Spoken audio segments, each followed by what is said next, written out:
কলকাতা থেকে প্রায় ১৬০ কিলোমিটার দূরে পশ্চিম মেদিনীপুরের গুড়গুড়িপালে শাল শিমুল মহুয়ায় ঘেরা জঙ্গলে বন্য হাতির চলাচলের পথের খুব কাছে গড়ে উঠেছে একটা ছোট্ট ক্যাম্প। আজকের এপিসোড জুড়ে থাকছে সেই ক্যাম্পে ভ্রমণের গল্প। গুড়গুড়িপালের জঙ্গলে ভ্রমণের উদ্দেশ্যে আমরা হাওড়া রেলওয়ে স্টেশন থেকে মেদিনীপুর লোকাল ধরে মেদিনীপুর স্টেশনে পৌঁছে রেলওয়ে ওভারব্রিজ পার হয়ে টোটোতে প্রায় 10 মিনিট যাওয়ার পর পৌঁছলাম রাঙামাটিতে। তারপর রাঙামাটি থেকে বাস ধরে যাত্রা শুরু করলাম বেলিয়া যাওয়ার উদ্দেশ্যে। রাস্তার দুপাশে সরল সাদাসিধে গ্রাম্য জীবনের প্রতিচ্ছবি ধরা পড়ছিল।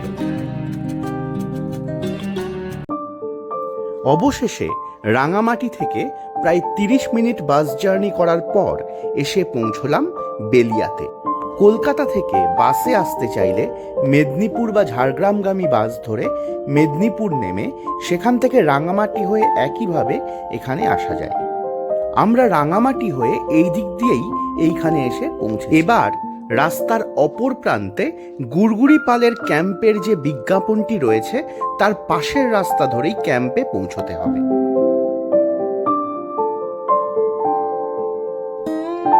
বেলিয়া থেকে ক্যাম্পের তরফ থেকে পাঠানো টোটো ধরে এবার শুরু হলো আমাদের শেষ পর্যায়ের যাত্রা।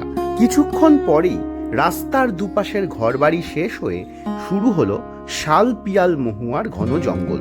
তার মধ্যে দিয়েই প্রকৃতির হাতছানিকে সঙ্গী করে আমরা এগোতে থাকলাম। একটু পরেই পিচের রাস্তা বাঁক নিয়ে ডান দিকে চলে গেল, আর আমরা সেই পিচের রাস্তা ছেড়ে দিয়ে এবার সোজা এগিয়ে চললাম লাল মাটির কাঁকুড়ের রাস্তা ধরে। অবশেষে বাঁশ বাগানের মধ্যে দিয়ে টোটো এসে পৌঁছলো ক্যাম্প সাইটে।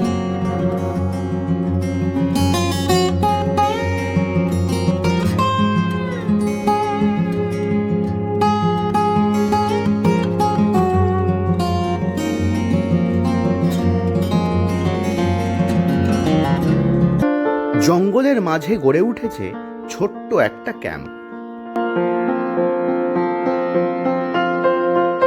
হাতির আক্রমণ থেকে ক্যাম্পকে রক্ষা করার জন্যে জঙ্গলের দিকে উঁচু করে একাধিক স্তরে লোহার তার লাগানো রয়েছে। ক্যাম্পের অন্যদিকেও কংক্রিটের পিলারে লোহার তার লাগানো, আর তার চারপাশ জুড়ে ক্যাম্প কর্তৃপক্ষের তরফে চাষ করা হয়েছে বিভিন্ন শাকসবজি।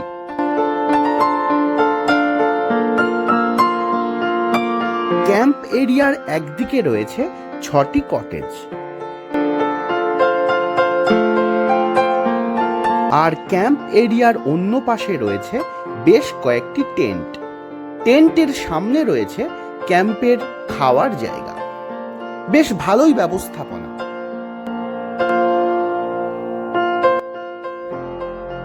এখানে অনেকজনই একসাথে খাওয়া দাওয়া করতে পারেন।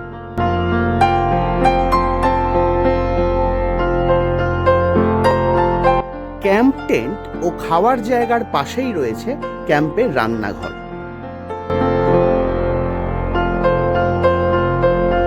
ক্যাম্প এরিয়ার মধ্যেই ট্যুরিস্টদের বিনোদনের জন্য রয়েছে হ্যামক, রোপ কোর্সেস সহ অন্যান্য বিনোদনের ব্যবস্থা। সব মিলিয়ে মিশিয়ে ক্যাম্পের ভেতরটা বেশ গুছানো। এখানকার কটেজগুলির ভেতরে রয়েছে থাকার ও শোয়ার পর্যাপ্ত ব্যবস্থা, সাথে রয়েছে বালিশ ও কম্বলের পর্যাপ্ত যোগান। ভেতরে লাইটের ব্যবস্থাও রয়েছে।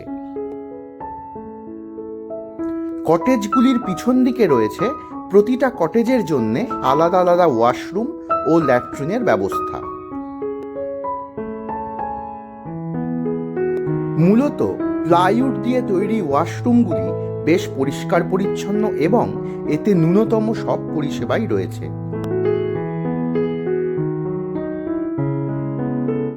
ক্যাম্পে পৌঁছানোর সাথে সাথে হাতে তুলে দেওয়া হয় একটি প্যাকেট, যাতে থাকে টুথব্রাশ, টুথপেস্ট, সাবান, গামছা ও একটি ব্যাজ।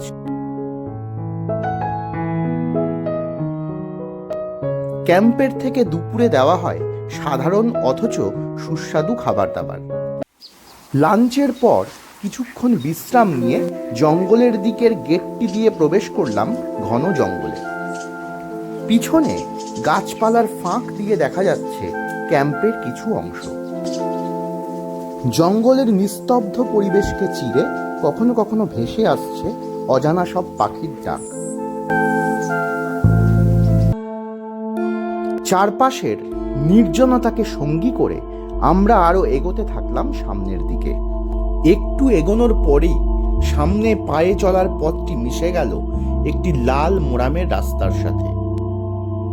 আশপাশে তখন আমরা ছাড়া আর কেউ কোথাও নেই।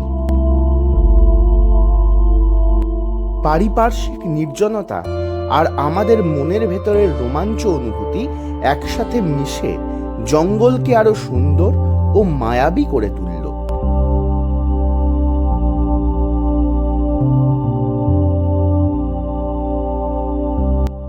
হঠাৎ দেখলাম দূরে গাছপালার ফাঁক দিয়ে সূর্যের শেষ আলো এসে পড়ছে।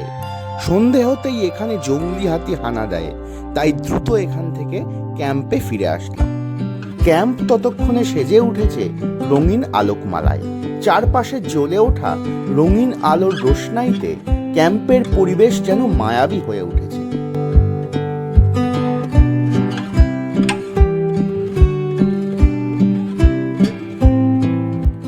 বিভিন্ন আকার ও আকৃতির আলোকসজ্জা। ক্যাম্পের ভিতরে থাকা খাওয়া দাওয়ার জায়গাটিও ভরে উঠেছে সুন্দর আলোয়। ইতিমধ্যে বন্ধ করে দেওয়া হলো জঙ্গলের দিকের গেট। আর তারপর শুরু হলো ক্যাম্প ফায়ার। ক্যাম্প ফায়ার চলাকালীনই একে একে মুড়ি তেলে ভাজা ও পাতা পোড়া চিকেন সার্ভ করা হলো। এ প্রসঙ্গে বলা দরকার যে পাতা পোড়া চিকেনের জন্য এক্সট্রা টাকা দিতে হয়। আর একটু রাত বাড়তেই সার্ভ করা হলো সুস্বাদু ডিনার। ডিনার সেরে কিছুক্ষণ আগুনের পাশে বসলাম আর তারপর শীত বাড়তেই ফিরলাম কটেজের মধ্যে। পরদিন জঙ্গলের মাঝে একটা নতুন দিনের শুভারম্ভ হলো।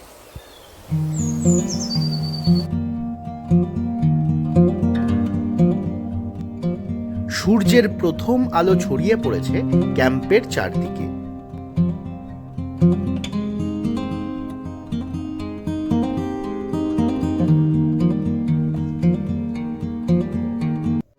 আর আমরাও চা খেয়ে বেরিয়ে পড়লাম বাড়ির উদ্দেশ্যে। ক্যাম্পে ব্রেকফাস্টে লুচি তরকারি, ডিম সেদ্ধ ও মিষ্টির ব্যবস্থা থাকলেও একটা জরুরি প্রয়োজনে ব্রেকফাস্ট না করেই আমাদের বেরিয়ে পড়তে হলো। চ্যানেলটিকে সাবস্ক্রাইব করবার আন্তরিক অনুরোধ জানিয়ে আজকের ভিডিও শেষ করছি।